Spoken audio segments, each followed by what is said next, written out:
ഒന്ന് രണ്ട് സംഭവങ്ങൾ ഞാൻ നിങ്ങൾ ശ്രദ്ധയിലേക്ക് കൊണ്ടുവരികയാണ്. 2016 ശ്രീമതി വീണ ജോർജ് MLA ആയതിനു ശേഷം ആദ്യമായി തോട്ടപ്പുഴശ്ശേരിയിലെ ഒരു പാലത്തിൻ്റെ സമീപത്ത്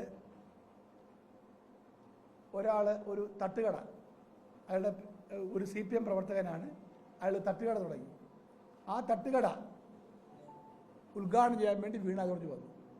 അവർ വന്നിറങ്ങിയപ്പോൾ അവിടെ ഉണ്ടായിരുന്നവർക്കെല്ലാം അവർ കൈ കൊടുത്ത് ഹസ്തദാനം ചെയ്ത് അവരുടെ സ്വകാര്യ ലോഹ്യം പറഞ്ഞു. ആ കൂട്ടത്തിൽ ഞങ്ങളുടെ പാർട്ടിക്കാരനായ ബൈജു ഭാസ്കർ എന്ന് പറയുന്ന ഒരാൾ മന്ത്രിക്ക് കൈ കൊടുത്തിട്ട് അയാൾ പറഞ്ഞു, ഇപ്പോൾ സ്വയം പരിചയപ്പെട്ടു, ഞാൻ ശിവദാസൻ നായരുടെ PA ആയിരുന്നു എന്ന് പറഞ്ഞു.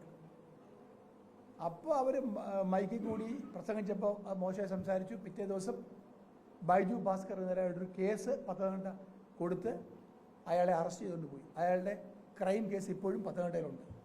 അയാളെ അറസ്റ്റ് ചെയ്തു. നിസ്സാര കാര്യമാണ്. ഞാൻ ശിവദാസൻ നായരുടെ PA ആണെന്ന് പറഞ്ഞ് മന്ത്രിക്ക് കൈ കൊടുത്തു. ഇത്രയേ ഉള്ളൂ കാര്യം.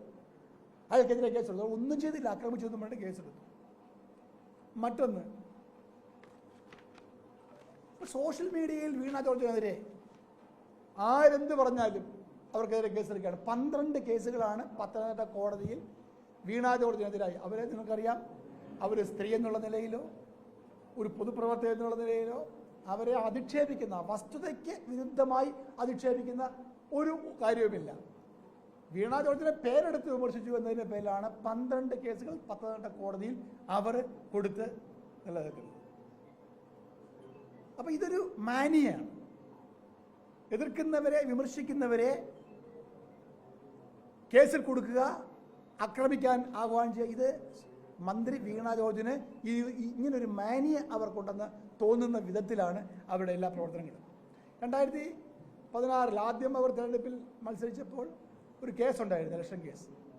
ആ കേസ് നടത്തിയത് DC സെക്രട്ടറി ആയ സോജി മെഴുവേലിയാണ്. അദ്ദേഹം എറണാകുളം ഹൈക്കോടതിയിൽ ശ്രീ MK ദാമോദരനാണ് ആ കേസ് വീണയ്ക്ക് വേണ്ടി നടത്തിയത്. അദ്ദേഹത്തിൻ്റെ മൊഴിയെടുത്തപ്പോൾ ശ്രീ MK ദാമോദരൻ ചോദിച്ചു, താങ്കൾക്ക് എവിടെ നിന്നാണ് ഈ തെളിവെല്ലാം? അത് ഞാൻ സമാഹരിച്ചതാണ്.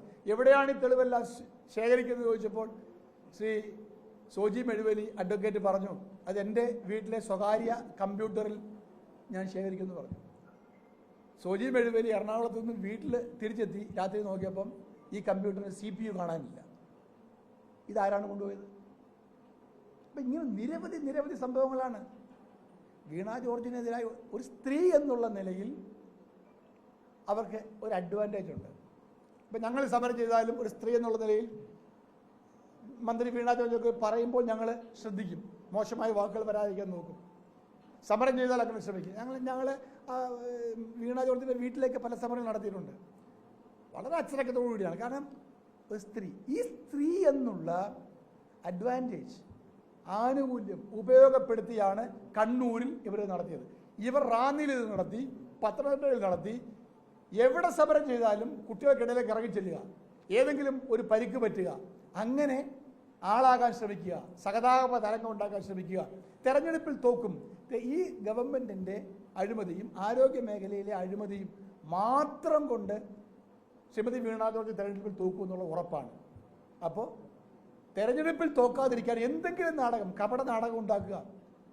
തികഞ്ഞ അഭിനയമാണ് അവരുടെ ഈ സമീപ ദിവസങ്ങളിൽ നടന്ന എല്ലാ സംഭവങ്ങളും കാണിക്കുന്ന അഭിനയമാണ്. ഒരാത്മാർത്ഥതയുമില്ല. എനിക്ക് ശ്രീമതി വീണ ജോർജിനെ അഭ്യർത്ഥിക്കാനുള്ള മറ്റൊരു കാര്യം, ഇപ്പോൾ പത്തനംതിട്ട അവരുടെ മണ്ഡലത്തിൽ ഈ കഴിഞ്ഞ 5 വർഷക്കാലമായി ഒന്നും ചെയ്തില്ല, എല്ലാവർക്കും അറിയാം. ഇപ്പോൾ നമ്മുടെ പത്തനംതിട്ട ആശുപത്രി, ഇന്നലെ ചക്ക വീണ ഒരാൾ മരിച്ചു. അത് വീണയാണ് ചക്കയിട്ടത് ഞങ്ങളൊന്നും പറയുന്നില്ല. അപ്പം ആ ആശുപത്രിയിൽ കെട്ടിടം പണി നടക്കുകയാണ്. ആ കെട്ടിടം പണി നടത്തുന്ന കോൺട്രാക്ടറുടെ മേൽ അതിസമ്മർദ്ദമാണ്. പെട്ടെന്ന് തീർക്ക്. ഒരു കെട്ടിടം നിർമ്മിക്കുമ്പോൾ പാലിക്കേണ്ട മാനദണ്ഡങ്ങൾ പലതിൽ ലംഘിച്ചിട്ട് MLAയുടെയും മന്ത്രിയുടെ നിർബന്ധത്തിൻ്റെ പേരിൽ ഈ ആശുപത്രി കെട്ടിടം പണി തെരഞ്ഞെടുപ്പ് പൂർത്തീകരിക്കാൻ വേണ്ടിയുള്ള വലിയ കൊണ്ടുപിടുത്ത ശ്രമം നടത്തുകയാണ്. ആശുപത്രി അതിർക്കെതിരെ സമ്മർദ്ദം ചെലുത്തുന്നു, കോൺട്രാക്ടർക്ക് മേൽ സമ്മർദ്ദം ചെലുത്തുന്നു. അങ്ങനെ ഈ കെട്ടിടം പണി വളരെ വേഗം പൂർത്തീകരിക്കട്ടെ, അത് ഇലക്ഷന് മുമ്പ് തന്നെ വരട്ടെ. പക്ഷേ ഈ കെട്ടിടം പണിയിൽ അനാസ്ഥ കൊണ്ട് എന്തെങ്കിലും സംഭവിച്ച് ആർക്കെങ്കിലും എന്തെങ്കിലും അപകടമുണ്ടായാൽ അതിൻ്റെ ഏക ഉത്തരവാദി വീണ ജോർജ് ആയിരിക്കും. ഇപ്പം മേൽപ്പാലം, അബാൻ മേൽപ്പാലം ഇതുവരെ പണിയായിരുന്നിട്ട് ഇപ്പോൾ ഇലക്ഷൻ വന്നപ്പോൾ സ്റ്റേഡിയം, ഇതെല്ലാം ദ്രുതഗതി യുദ്ധകാടിസ്ഥാനത്തിൽ പണി നടത്തി ഇലക്ഷന് മുമ്പ് മേനടിക്കാൻ വേണ്ടി ഇതിൽ പല കോൺട്രാക്ടർമാർ ഞങ്ങൾ സംസാരിച്ചു, പല ജോലിക്കാർ, അവരെല്ലാം പറയുന്നത് ഇരിക്കപ്പുറത്തിയില്ല. മന്ത്രിയുടെ ഓഫീസിൽ നിന്ന് വിളിയാണ്, ഉദ്യോഗസ്ഥന്മാർ വിളിയാണ്, വേഗം തീർക്ക്, എങ്ങനെയും തീർത്താൽ മതി എന്നുള്ളതിലാണ്. അപ്പോൾ സ്റ്റേഡിയം പണിയും അബാൻ മേൽപ്പാലവും പത്തനംതിട്ടയിലെ ജനറൽ ആശുപത്രി കെട്ടിടവും പണിയുന്നത് മന്ത്രിയുടെ സമ്മർദ്ദം കൊണ്ട് അത് മാനദണ്ഡങ്ങളും കൃത്യമായി പാലിക്കേണ്ട കാര്യങ്ങളും പാലിക്കാതെ പെട്ടെന്ന് തീർക്കാനുള്ള ശ്രമമുണ്ട്. അതുകൊണ്ട് ചീഫ് എഞ്ചിനീയറും ചീഫ് എക്സിക്യൂട്ടീവ് എഞ്ചിനീയറും PWD എഞ്ചിനീയറും ബിൽഡിംഗ് എഞ്ചിനീയറും എല്ലാം ഇത് ശ്രദ്ധിക്കണം. ഇവിടെ നടക്കുന്ന മരാമത്ത് പണികൾ ക്രമവിരുദ്ധമാണെങ്കിൽ അത് പരിശോധിച്ച് നടപടികൾ. കാരണം കാഷ്വാലിറ്റി ഉണ്ടായാൽ അനുഭവിക്കേണ്ടി വരുന്നത് സാധാരണക്കാരായിട്ടുള്ള മനുഷ്യരാണ്.